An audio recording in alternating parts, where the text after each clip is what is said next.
Hey, what? The reason animals are scared of us on foot is because people have been in Africa for hundreds of thousands of years hunting everything. Right, so all animals have it ingrained in their instinct to fear two-legged figures walking around. Cars have been in this area for about 60 years. Right, it's not in their instinct to fear cars, they don't know what it is. Animals see a vehicle as a single entity, so they see it as one big thing, they don't see people actually sitting inside. That's the reason your lion didn't, either run away, which is 95% of what they do normally, or, attack you, because, sometimes if you get really close, they'll obviously give you a bit of a hassle. But, that's the thing.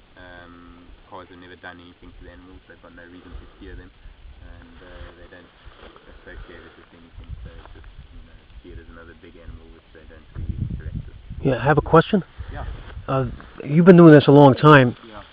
All these types of animals, they usually mark their territories, and they have certain territorial areas which they usually, reproduce, have prides.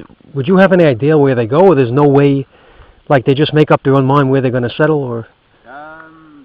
Territories vary a lot, actually. It's not there's certain animals that are territorial and some that aren't, and territories shift as the sizes change. Wherever you walk in the park, for instance, you're walking in a lion's territory. Okay, this will be part of some male lion's territory. The thing is that those territories are quite big most of the time. Right, average lion pride will occupy, even in dense areas like this area in Satara, 100 square kilometers per pride. Right, 10 by 10. So although we know the lions, the pride around Olifant Rest Camp and the pair of females near Baluli, and the Bangu pride, which is 23 at the windmill, we know where they are more or less, but it doesn't mean that we can go and find them easy. The rhinos over here will occupy quite big territories, about 10 to 20 square kilometers per bull. In the southern part of the park, because there's a lot denser population, they occupy about 4 square kilometers per bull. And you can walk this area all you like in the middle of summer, you're never going to see rhinos. I did a walk here the other day, and we got 19, so are they really territorial? Because they obviously change their territories in summer and winter, so the question of territoriality is quite difficult, because